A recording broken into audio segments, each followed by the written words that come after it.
लखनऊ में शेखर हॉस्पिटल के मालिक डॉक्टर ए.के. सचान के खिलाफ सीबीआई जांच की सिफारिश, ईडी का बड़ा दावा, पुख्ता है साक्ष्य। किंग जॉर्ज मेडिकल यूनिवर्सिटी में फार्माकोलॉजी विभाग के मुखिया एवं इंदिरा नगर स्थित शेखर हॉस्पिटल के मालिक डॉक्टर अमोद कुमार सचान के खिलाफ परिवर्तन निदेशालय यानी ईडी ने जांच की सिफारिश की है। ईडी ने करीब 5 महीने के गोपनीय जांच के बाद डॉक्टर ए.के. सचान द्वारा आय से अधिक संपत्ति अर्जित करने और गैरकानूनी तरीके से करोड़ों रुपए का लेन देन करने का पुख्ता प्रमाण मिलने पर अपनी विस्तृत रिपोर्ट सीबीआई चिकित्सा शिक्षा विभाग और केजीएमयू को भेजकर कार्रवाई करने को कहा है। सूत्रों के मुताबिक यदि सीबीआई केस दर्ज नहीं करती है तो ED profession money of laundering act के तहत कार्रवाई करेगा।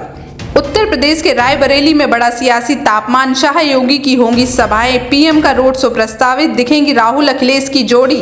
रायबरेली लोकसभा सीट आने वाले दिनों में देश की सबसे हॉट सीट होने जा रही है। भाजपा और इंडिया गठबंधन दोनों ही यहां अपनी पूरी ऊर्जा लगाने जा रहे हैं। 40 डिग्री से ऊपर तापमान के बीच कांग्रेस चुनावी रण में उतरकर माहौल बना रही है। इसमें राष्ट्रीय महासचिव प्रियंका गांधी हर विधानसभा क्षेत्र में जाकर गांव की खाक छान कर भाई राहुल गांधी के लिए वोट मांग रही हैं।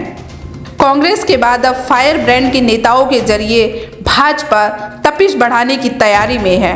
भाजपा जातीय समीकरण साधने के लिए उसी जाति के मंत्रियों को मैदान में उतार रही है।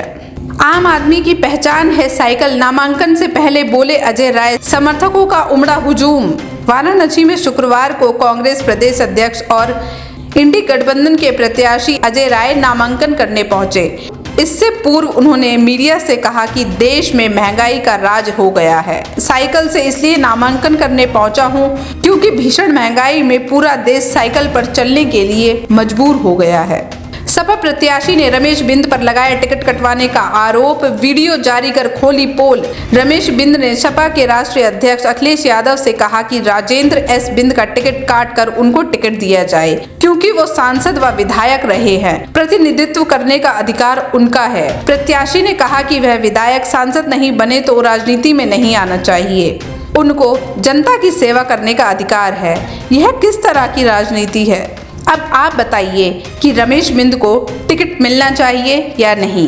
चंडीगढ़ में भाजपा उम्मीदवार संजय टंडन का रोड शो शुरू, अक्षय तृतीया के शुभ मुहूर्त पर भरा नामांकन। संजय टंडन के नामांकन के विशेष तौर पर शिकायत करेंगे। नामांकन दाखिल करने के बाद राष्ट्रीय अध्यक्ष सेक्टर 27 के रामलीला मैदान पर जनसभा को संबोधित किया।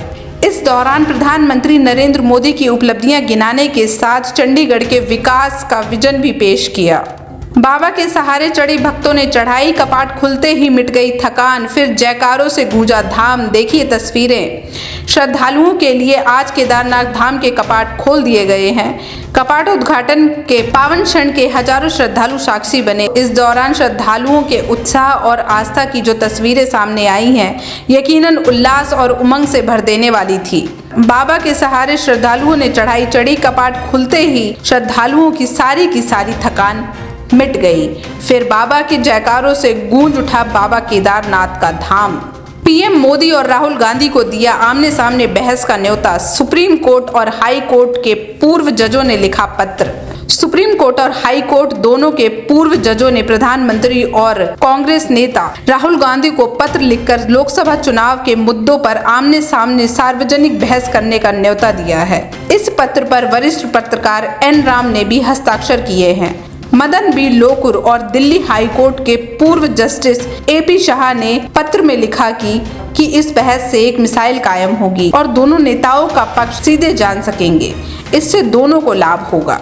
व्यापारी से लूट का मामला, अंबाला में दुकानें बंद कर धरने पर बैठे दुकानदार। अंबाला सिटी के मटेहड़ी गांव में व्यापारी गगन नरूला पर तलवारों से हमला कर लैपटॉप व 2.5 लाख लूट मामले में एक सप्ताह बाद भी कोई गिरफ्तारी नहीं हुई है। इसके विरोध में शुक्रवार को इलाके के दर्जनों दुकानदार धरने पर बैठ गए हैं। पहले तो एकजुट होकर पुलिस के खिलाफ जमकर नारेबाजी की और गांव के मुख्य चौक पर ही जाम लगाने का प्रयास किया। उसी समय पुलिस ने मौके पर पहुंचकर उन्हें समझाया। पन विद्युत परियोजना की सुरंग में भारी रिसाव, मुल्थन में बाढ़ जैसे हालात। हिमाचल प्रदेश के मंडी कांगड़ा सीमा पर स्थित 25 मेगावाट जल विद्युत परियोजना HRD टनल पैन स्टॉक में पानी रिसाव से मुल्तान गांव और बाजार में बाढ़ जैसे हालात पैदा हो गए हैं। क्षेत्र में भारी नुकसान की सूचना है। रिहायशी इलाकों और किसानों की उपजाऊ भूमि को पानी के तेज बहाव से क्षति हुई है। प्रोजेक्ट के साथ लगते क्षेत्रों में अफरा तफरी का माहौल बना हुआ है।